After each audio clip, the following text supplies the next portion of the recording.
श्रीमद् भागवत की रचना कैसे हुई और क्यों हुई, बहुत ध्यान से सुनो।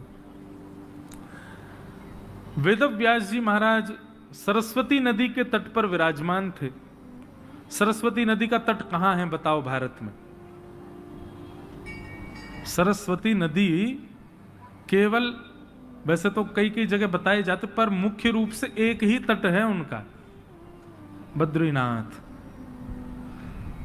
बद्रीनाथ से थोड़ा और आगे जाओ तो माना गांव, वहीं सरस्वती जी का उद्गम है। और थोड़ी दूर 1-1.5 किलोमीटर चलने के बाद सरस्वती जी लुप्त हो जाती है। फिर गंगा जी का दर्शन होता है, अलकनंदा जी। तो श्री सरस्वती जी के तट पर वेदव्यास जी विराजमान थे और बड़ी चिंता में बैठे थे। किस लिए? मेरी और आपकी चिंता में बैठे थे। भैया कलयुग के लोग बड़े विचलित होने वाले हैं। कलयुग के लोगों की मनस्थिति, बुद्धि, कलयुग के लोगों के विचार बड़े दूषित होने वाले हैं। इन लोगों के कल्याण के लिए मैं क्या लिखूं, मैं क्या करूं?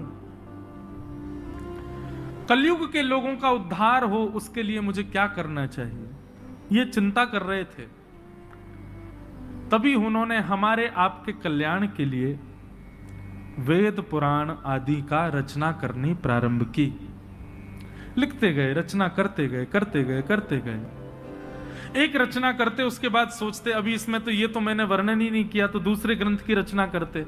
फिर उसके बाद मन में विचार करते अभी तो ये भाव अपूर्ण रह गया, फिर रचना कर। ऐसा करते करते अनेक ग्रंथों की रचना उन्होंने कर दी। 18 उपपुराण, 17 महापुराण, महाभारत, ऋग्वेद, यजुर्वेद, सामवेद, अथर्ववेद आदि आदि, इन सब की रचना हुई। चारों तरफ केवल पंक्तियां ही पंक्तियां लिखी रखी। वेदव्यास जी महाराज मन में विचार करने लगे, मैंने इतना सब कुछ लिख दिया, पर अभी भी मेरे मन में ऐसा लग रहा है कि कुछ तो अपूर्ण है इनमें, कुछ तो ऐसा है कि जो अभी पूर्ण नहीं हुआ है। और अपूर्णता के कारण मन में विचार करने लगे, अब क्या करूं?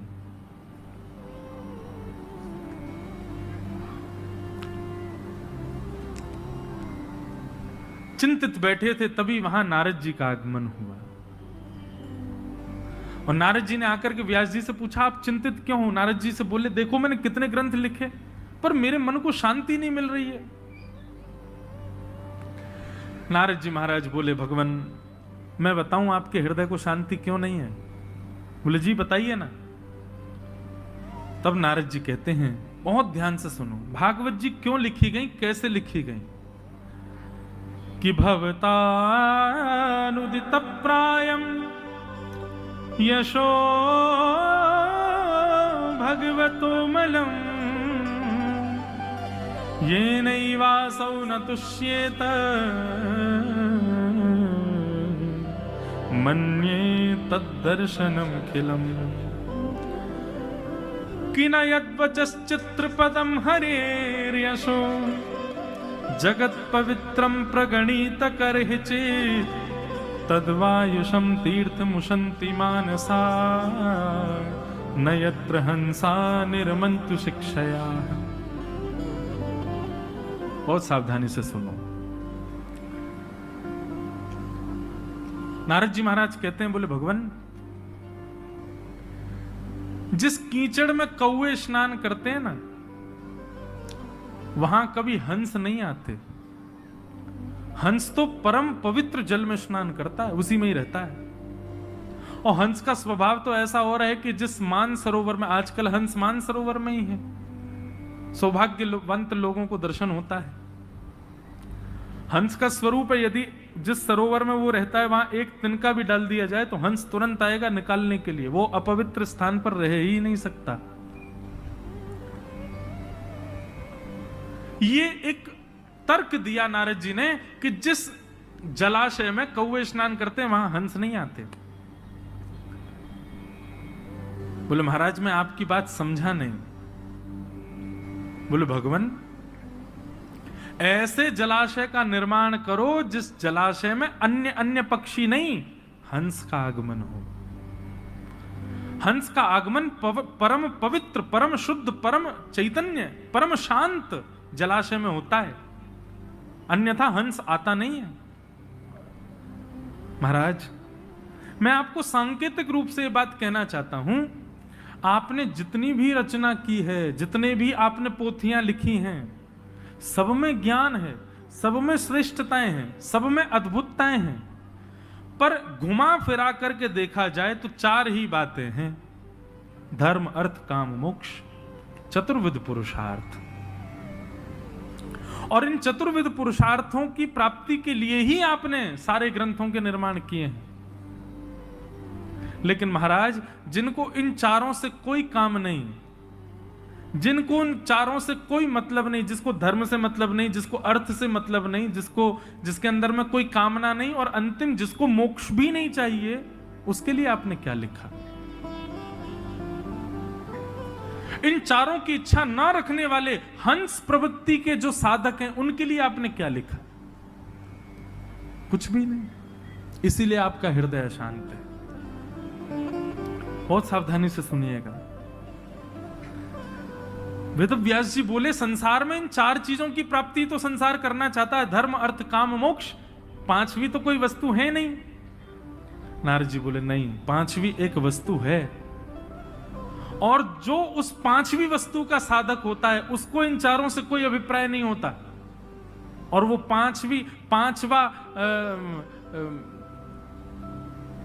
पांचवी वस्तु क्या है? वो पांचवा पुरुषार्थ क्या है जिसकी साधना करने वाला इन चारों के वश में नहीं रहता, इन चारों की उपासना नहीं करता? बोले, पांचवा पुरुषार्थ का नाम है प्रेम। प्रेम का जो पथिक है, उसको ना तो धर्म की चिंता होती, प्रेम का जो पथिक है उसको ना ही अर्थ की चिंता होती, प्रेम का जो पथिक है ना ही उसके चित्त में कोई कामना होती, और प्रेम का जो पथिक है उसको मोक्ष की भी चिंता नहीं होती।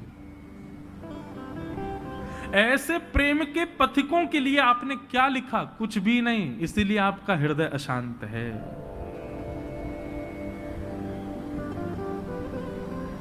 भवतानुदित प्रायं यशो भगवतो मलम् येनैवासौ न तुष्येत मन्ये तद्दर्शनम खिलम। नाथ, आपने जितना कुछ भी लिखा है, इनसे प्रेम पथिक, प्रेम के उपासकों का कोई अभिप्राय सिद्ध नहीं होगा। प्रसिद्ध कथा है, आप सब जानते होंगे। ठाकुर जी को ज्वर चढ़ा था, वैद्यों ने कहा वैष्णवों की चरण धूली लाओ, भगवान के माथे से लगाओ। सबने मना कर दिया, लेकिन जब नारद जी वृंदावन की गोपियों के पास में जाकर के कहते हैं कि ठाकुर जी को ज्वर चढ़ा है और वैद्यों ने रसिकों की, वैष्णव जनों की चरण रज मांगी है, गोपियों ने भर भर के चरण रज दे दी। नारद जी महाराज कहते हैं, आपको डर नहीं लगता? गोपियों बोली, किस बात का डर? बोले, आपकी चरण रज भगवान के माथे से लगेगी, आपको पता है इसका क्या आपको भोगना पड़ेगा पाप? अरे भैया, मंदिरों में तो ठाकुर जी के सामने कमर कर दें, पीठ कर दें ठाकुर जी को, तो भी अपराध माना जाता है। आप अपने चरण रज भगवान के मस्तक पर लगाने के लिए दे रही हैं। मानता हूं कि ये औषधि आवश्यक है, परंतु आपको यह विचार नहीं होता कि इसके लिए आपको नरक जाना पड़ेगा। गोपियां कहती हैं, नारद, यदि हमारी चरण रज देने से श्री कृष्ण की पीड़ा दूर होती है, तो ऐसी चरण रजों का भंडार खोल देंगी द्वारिका में, और भले ही उसके लिए हमको नरक जाना पड़े, 2000 वर्ष तक नरक रहना पड़े, हम नरक स्वीकार कर लेंगे, लेकिन कृष्ण पीड़ा में है, यह स्वीकार नहीं कर सकते।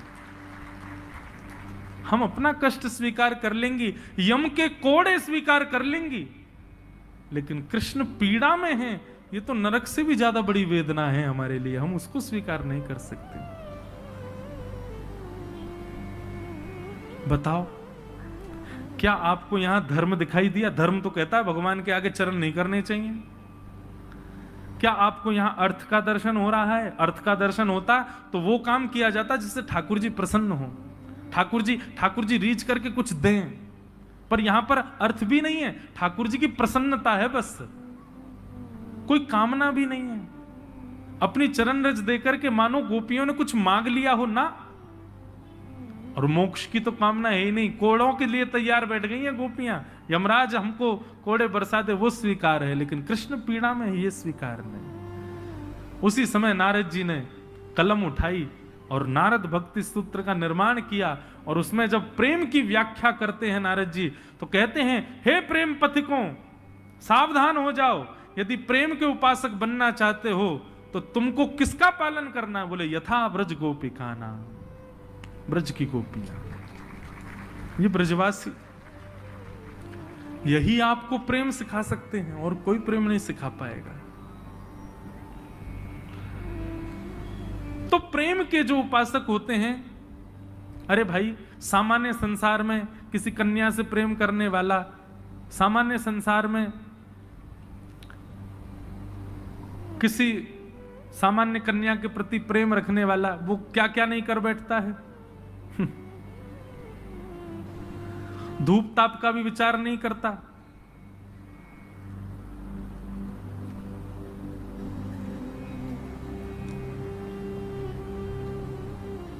धूप ताप का भी विचार नहीं करता। अपनी प्रियसी के लिए सारी हदें पार कर देता है। धूप में खड़ा हो जाएगा, बारिश में आ जाएगा, उस गली में ही बैठा रहेगा जहां उसकी प्रियसी रहती हो, इतना तो वो भी करता है। माता पिता से लड़ लेगा, सब काम कर लेगा, लेकिन अपनी प्रियसी को नहीं त्याग सकता। ये तो सामान्य प्रेमी का लक्षण होता है कि वह भी सारी चीजों से ऊपर उठ जाता है।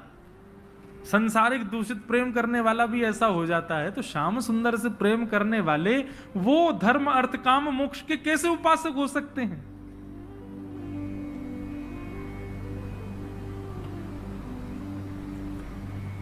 नारद जी कह रहे हैं, व्यास जी, आपके चित्त को तब तक शांति नहीं मिलेगी जब तक आप ऐसे किसी ग्रंथ का निर्माण ना कर दें जिसमें प्रेम प्रधान हो, जहां पर सेवा, जहां पर पुण्य प्रधान नहीं है, पाप प्रधान नहीं है, धर्म अर्थ काम मोक्ष प्रधान नहीं है, जहां पर केवल प्रेम प्रधान है। जब तक ऐसी कोई रचना आप नहीं करेंगे, आपका चित्त शांत नहीं होगा। भागवत के श्रोताएं सब लोग सावधानी से सुनो, यहां पुण्य नहीं सिखाया जाता कि पुण्य कैसे करना है। यहां पर यह नहीं बताया जाता कि पाप से कैसे बचना है। यहां पर तो केवल एक चीज बताई जाती है कि प्रेम नगर कैसे जाना है, प्रेम पथ कैसे जाना है।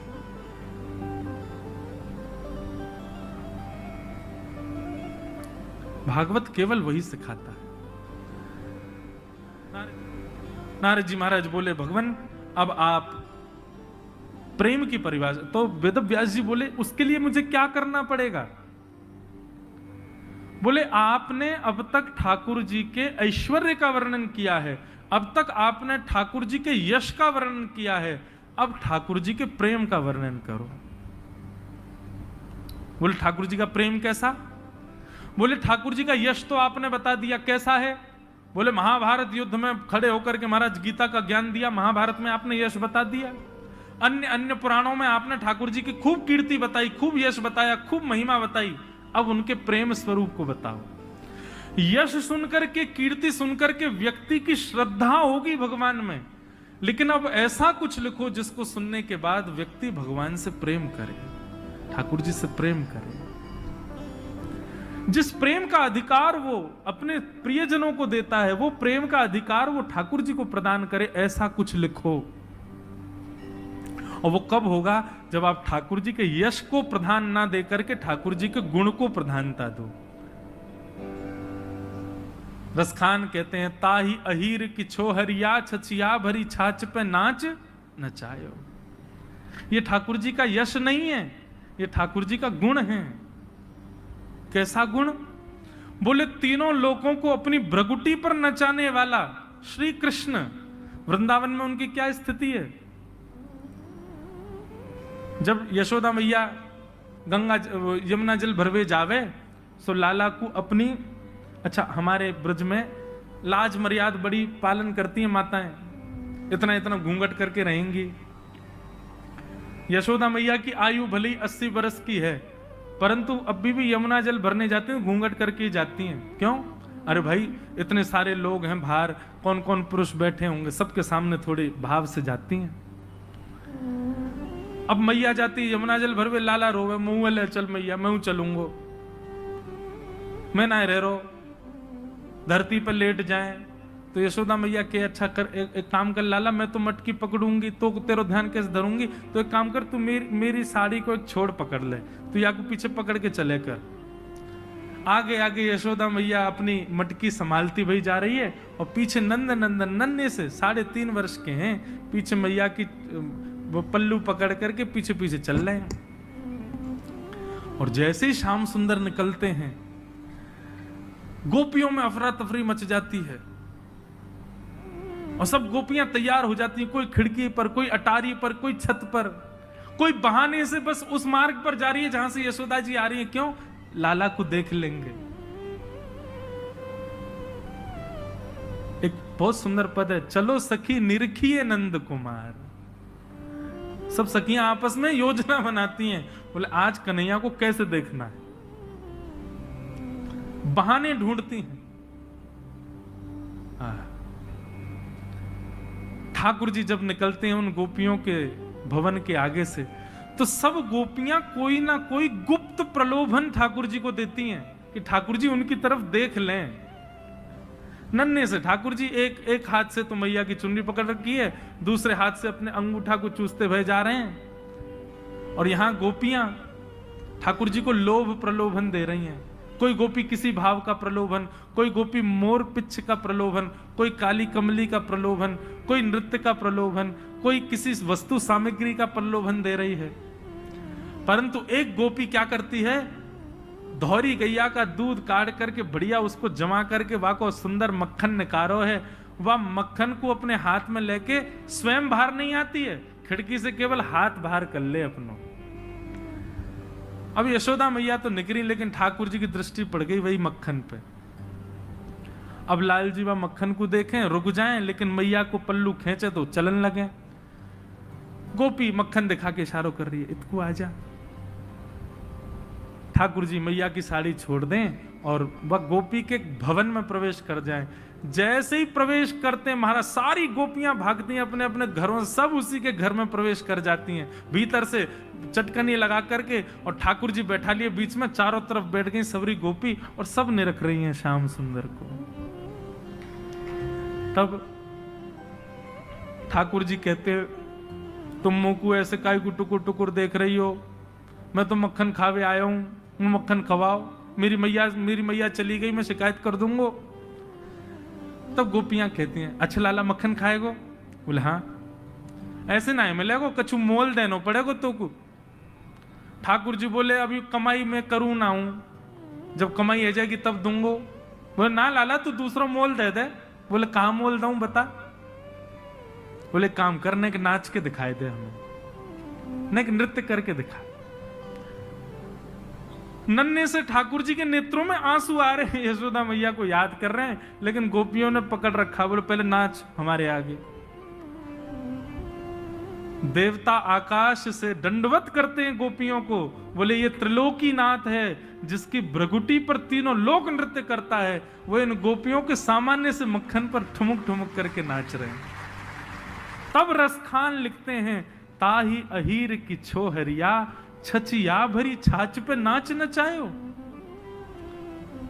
उस परब्रह्म को जिसके आगे महादेव भी हाथ जोड़ के खड़े रहते हैं, जिसके आगे साक्षात ब्रह्मा भी हाथ जोड़ करके खड़े रहते हैं, जिसके आगे तीनों लोग थरथर कांपते हैं, वो ब्रजवासी इन अहीरों की छोरियों के आगे ऐसे नृत्य करते हैं जैसे अगर नाचे नहीं तो तीनों लोग चुरा ले जाएंगी गोपी इनसे।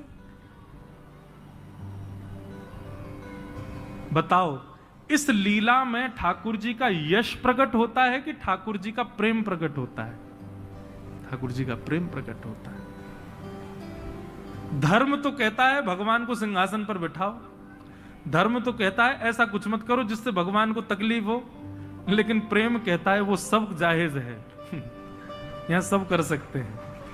ठाकुर जी को उखल से भी बांध सकते हैं, ठाकुर जी को नचा भी सकते हैं। ठाकुर, अरे कहाँ तक कहें महाराज, ए ब्रजवासी की ऐसे ऐसे मधुमंगल श्रीदामा ठाकुर जी कोई घोड़ा बना के उन पर चढ़ जाए, और ठाकुर जी की जो दो बहनी मैया दो चुटिया बना दे, वही चुटिया कोई पकड़ ले, बोले चल लाला इसको जहां को चोटी खींचे वहीं को चलियो, और ठाकुर जी चलते हैं। देवता आकाश में खड़े खड़े चिंता करते, बोले कि अरे भैया तुम भगवान के केश खींच रहे हो, तुमको पता है उनका एक रोआ भी टूट गया तो एक ब्रह्मांड नष्ट हो जाएगा वहां का। लेकिन ब्रजवासियों का ये प्रेम है बंधुओं, ये ऐश्वर्य नहीं है ठाकुर जी का। नारद जी ने कहा आपके चित्त को तब तक शांति नहीं मिलेगी जब तक आप ठाकुर जी के प्रेम का बखान नहीं करोगे, प्रेम को प्रकट नहीं करोगे। और उस प्रेम को प्रकट करने के लिए भगवान के प्रेम स्वरूप का स्मरण करो। समाधिनानुस्मर तद विचेष्टितम, आप समाधि लगाओ और समाधि लगा करके भगवान के उत्तम श्लोक, उनके उत्तम लीलाओं का चिंतन करो, और चिंतन करके उन लीलाओं का सुंदर भाव वर्णन करो।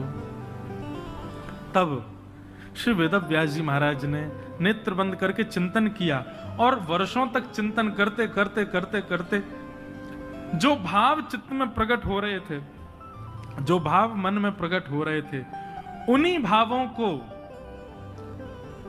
जब प्रकट करके अवतरित किया गया, उतारा गया, तभी पुराण संहिता, पुराण सम्राट श्रीमद् भागवत की रचना हो गई। बोलो भागवत महापुराण की जय। अब समझ आई भागवत जी की रचना कैसे हुई। भागवत जी का मूल आधार क्या है? तप नहीं, जप नहीं, योग नहीं, साधना नहीं, नियम नहीं, धर्म नहीं, अर्थ नहीं, काम नहीं, मोक्ष नहीं। भागवत जी तो केवल एक आधार को लेके, प्रेम। इनसे प्रेम की ही कामना करो, ये प्रेम से भर देंगी आपको, ये प्रेम ही प्रदान करती हैं। और जब प्रेम से ओतप्रोत हो, मैं एक बात कहता हूं कथा में, हम सब कौन है? हम सब गुल्ला हैं। कौन है? गुल्ला। और श्रीमद् भागवत जी कथा क्या बोले? ये रस है। इसको जितना भरोगे, जितना भर लोगे, जितना भर लो, सोई क्या बन जाओगे। और जैसे ही रसगुल्ला बन जाओगे, सोई ठाकुर जी आपको भोग लगावे आ जाएंगे, आपके समीप आ जाएंगे। ठाकुर जी समीप कब आते हैं? जब रस युक्त होते हो। भाई गुल्ला जप युक्त हो, जप गुल्ला तप गुल्ला, जप गुल्ला, तप गुल्ला, और कौन सा? यज्ञ गुल्ला। ठाकुर जी को रस नहीं आएगा। अरे वाह, गुल्ला खा के कौन? एक व्यक्ति हैं, उनको डायबिटीज, वो क्या करते हैं? रसगुल्ला को पहले 5 बार पानी में धोते हैं। रसगुल्ला को 5 बार पानी में धोते हैं। पानी में धोने के बाद फिर निचोड़ देते हैं। निचोड़ने के बाद में फिर उसको पाते हैं। काय बात को फिर पाई क्यों रहे भाई? क्यों अत्याचार? बेचारे रसगुल्ला पर क्यों अन्याय कर रहे हो? रसगुल्ला तो रस युक्त हो तब पाया जाता है। तो हम सब गुल्ला हैं, और ये भागवत की कथा रस की चाशनी है। आप जब जब इधर उधर देखते हो ना, समझ लेना उसी समय रस आया था और आप उससे वंचित रह गए, आप अकेले गुल्ला ही रह गए। इसीलिए बार बार कहता हूं, ध्यान से सुनो, ध्यान से सुनो, ध्यान से सुनो। क्यों? बोले चाशनी की कढ़ाई एक ही है, गुल्ला इतने सारे हैं। तो भैया सबरे रसयुक्त होंगे जरूरी नहीं है। वही रसयुक्त है पाएगो जो कढ़ाई की आकृति समझ करके चुपचाप भिचकेवा में बैठ जाए, घुस जाए कढ़ाई में, वही रसयुक्त है जाएगा। तो ये श्रीमद् भागवत चाशनी है भैया रस की। या मैं अपने आप को सराबोर कर लो, 7 दिन को समय मिलो है आपको, वंचित मत रहो। ऐसा रसयुक्त स्वयं को कर लो कि ठाकुर जी आपका सेवन करने, आपका भोग लगाने आपके पास पधारे। भागवत की रचना थी। बोलो भागवत महापुराण की जय। लोकस्य जानतो विद्वांश्चक्रे सात्वत संहिता। श्रीमद् भागवत को संहिता कहा जाता है। संहिता का मतलब सम्यक हितम यासा संहिता, जो सबका हित करे। आपको पता है किस किस का हित होता है कथा में? सुनाने वाले का हित, सुनने वाले का हित। केवल इतना ही नहीं, यहां पर कई सारे छोटे छोटे कीड़े मकोड़े भी विचरण कर रहे होंगे, उनका भी हित। और केवल उन्हीं से काम नहीं, आप इस मार्ग से जो जो सामने से गुजर करके जा रहे होंगे और बस ये देखने के लिए कि यहां चल क्या रहा है, ऐसे दृष्टि करते होंगे, उनका भी हित, उनका भी कल्याण होता होगा। जहां तक कथा का स्वर जा रहा है, घर में पड़े पड़े भी जो एकाध स्वर सुन ले रहे हैं गलती से भी, उनका भी हित, उनका भी कल्याण हो रहा है। और केवल इतना ही नहीं, आप लोग कथा सुन करके जब यहां से जाएंगे तो जिस गली मोहल्ला में घूमते भई आप जाओगे, उस गली मोहल्ला में जो जो आपका दर्शन करेगा उसका भी हित। एक भागवत की कथा जब एक नगर में होती है, करोड़ों का कल्याण होता है, इसलिए उसको संहिता कहा गया। भागवत बड़ी अद्भुत है भैया, कितने एक साथ कितने लोगों का उद्धार करती है। ऐसी भागवत को हम बारंबार प्रणाम करते हैं, भागवत जी को वंदन करते हैं। भागवत जी की रचना हुई, वेद व्यास जी महाराज ने जैसे ही भागवत की रचना की, रचना के बाद अब कलम जो थी उनकी, जो इतने दिन से चल रही थी, उसको उन्होंने प्रवाहित कर दिया। बोले बस अब और कुछ लिखना शेष नहीं, अब मेरे मन को ठौर मिल गई, अब मेरे मन को शांति मिल गई। कितना भी कुछ कर लो भैया, धर्म कर्म आदि सब कर लो, ठौर तब तक नहीं मिलेगी जब तक प्रेम के उपासक नहीं बनोगे। जब तक प्रेम आपके चित्त में नहीं आएगा, आप भटकते ही रहोगे, दर दर भटकोगे, मंदिर मंदिर भटकोगे। लेकिन जिस दिन प्रेमी हो गए ना, उस दिन बस पड़े रहूं कुंजन के कोने, शाम राधिका गाऊं, किशोरी तेरे चरणन की रज पाऊं। तो पड़े रहोगे कोने में, फिर अभिलाषा नहीं होगी कि यहां भटकूं, वहां जाऊं, यहां जाऊं ना। फिर तो भैया मंडीदीप में भी बैठे बैठे भी ज्यादा वृंदावन भी नहीं जाओगे। पता है क्यों? क्योंकि आप जहां रहोगे ना, वृंदावन वहीं प्रकट हो जाएगा, वृंदावन वहीं आ जाएगा। कई लोग, एक माता आज आई मुझसे सुबह मिलने, उन्होंने बहुत निवेदन किया, महाराज जी कल आप मेरे घर पधारो, पर हमारे पहले से ही सारे कार्यक्रम बन गए, कब कहां जाना है, इसलिए हम सबके यहां नहीं जा पाते। और फिर वही बात है, इतने सारे गुल्ला हैं, चाशनी एक ही है, कहां कहां जावे। तो उन्होंने मुझे एक चीज का लोभ दिया, बोले क्या? आप मेरे घर आओगे तो मैं आपको दावे से कहती हूँ, आपको लगेगा आप वृंदावन आ गए हो। मैंने कहा अच्छा। मैंने कहा तो फिर देखते हैं, फिर लाल जी से आप प्रार्थना करो वो कुछ अनुग्रह करें। बोले आपको ऐसा लगेगा आप वृंदावन आ गए। तो भैया वृंदावन जो है ना, ये कोई अचल स्थान नहीं है, एक ही जगह उत्तर प्रदेश में मथुरा के पास, दिल्ली से आगे वृंदावन नहीं, वो एक केंद्र बिंदु है। बाकी वृंदावन तो सचल अवस्था में भ्रमण करता रहता है। जो प्रेम युक्त हो जाता है उसके चित्त में वृंदावन आकर के विराजमान। वृंदावन मतलब श्यामा श्याम का युगल स्वरूप ही साक्षात वृंदावन है, वृंदावन आकर के विराजमान हो जाता है। वेद व्यास जी महाराज ने भागवत की रचना की, उसके बाद चित्त परम शांत हो गया। व्यास जी महाराज ने विचार किया कि अब भागवत की कथा को जन जन में, घर घर में कैसे पहुंचाया जाए। तब वेद व्यास जी महाराज ने अपने पुत्र श्री सुखदेव जी का स्मरण किया। जो सुखदेव जी वन में चले गए थे, हिमालय पर जाकर के भगवान का भजन कर रहे थे, निर्गुण निराकार पर ब्रह्म का। वेद व्यास जी ने शिष्यों के द्वारा भागवत के श्लोक उनको सुनवाए।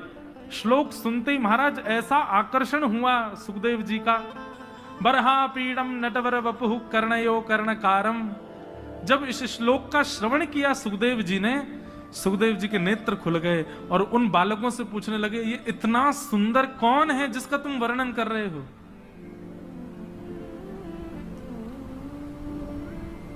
हाँ, बालकों ने कहा हम तो नहीं जानते ये कौन है, हमको तो बस श्लोक आता है। अगर आप जानना चाहते हैं कि ये कौन है तो आप हमारे गुरुदेव के पास चलो। तब निर्गुण निराकार ब्रह्म की उपासना छोड़ श्री सुखदेव जी महाराज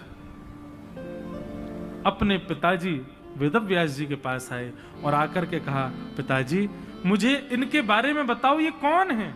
ये टेढ़ा मुकुट पहनते हैं, सांवला सा इनका रूप है, गले में वैजंती माला पहनते हैं, वेणुनाद करते हैं, ये कौन है? मुझे इनके बारे में बताओ, इनके रूप गुण के बारे में मुझे जानना है। तब श्री वेदव्यास जी महाराज ने भागवत अपने पुत्र सुखदेव जी को प्रदान की और उसी भागवत में ओतप्रोत होकर के श्री सुखदेव जी महाराज निकल पड़े गंगा जी के तट पर गए, तब वहां उनको एक प्यासा मिल गया। गंगा जी के तट पर प्यासा, कौन प्यासा? बोले परीक्षित, जिसको 7 दिन में मरने का श्राप लगा था। जैसे ही परीक्षित को देखा, सुखदेव जी महाराज ने जाकर के वही भागवत की कथा परीक्षित को सुनाई, और उसी सप्ताह कथा का क्रम आज तक हम श्रवण करते आ रहे हैं। अब यहां पर प्रश्न हुआ, महाराज ये परीक्षित कौन है? इन परीक्षित जी के बारे में हमको बताओ। इनको 7 दिन में मरने का श्राप क्यों लगा? ऐसा क्या हुआ जिसके कारण इनको भागवत की कथा 7 दिन में सुननी पड़ी? बंधु एक बात बताएं, भागवत जी की कथा का नियम ऐसा नहीं है कि वो 7 दिन में ही होनी चाहिए। वो तो परीक्षित के पास समय ही 7 दिन का था, इसीलिए 7 दिन में सुनाई गई। बाकी अभी हम 1 महीना की कथा करके आए हैं, पता कहां तक पहुंची कथा? बहुत भागते दौड़ते भी करी तो भी प्रहलाद चरित्र हुआ, और उसमें भी अंतिम दिन तो हमने राजधानी दौड़ाई तो कृष्ण जन्म करे आए। भागवत जी यदि भैया विस्तार से कहने लग जाएं, एक एक विषय सुंदर भाव से उसका प्रस्तुत किया जाए, तो पूरा जीवन भी कम पड़ जाएगा, 100 जन्म भी कम पड़ जाएंगे, तब भी भागवत जी विश्राम नहीं हो पाएंगे। इसलिए बड़ी काट के, बड़ी छाट के, बड़ी विषयों को छोड़ छोड़ करके कथा सुनाई जाती 7 दिन में। काट छाट नहीं है, ये रस है, और रस जितना मिले परिपूर्ण होता है। हमको एक महाराज जी बोले कि अरे लाला, पूरे 100 वर्ष की आयु में यदि भागवत जी के एक श्लोक की भी व्याख्या करते रहोगे ना, तो भी समझना कि परिपूर्ण है। भागवत का प्रत्येक श्लोक परिपूर्ण है। भागवत जी श्लोकार्धम श्लोक पादम वा, भागवत जी में वर्णन आता, आधा श्लोक भी पूरी भागवत जी के फल के समान है। पूरी भागवत जी भी पूरे फल के समान है। आधा श्लोक भी यदि सुन लो तो पूरी भागवत जी सुनने का फल मिल जाता है। ऐसी है भागवत जी, ऐसी भागवत जी को हम प्रणाम करते हैं।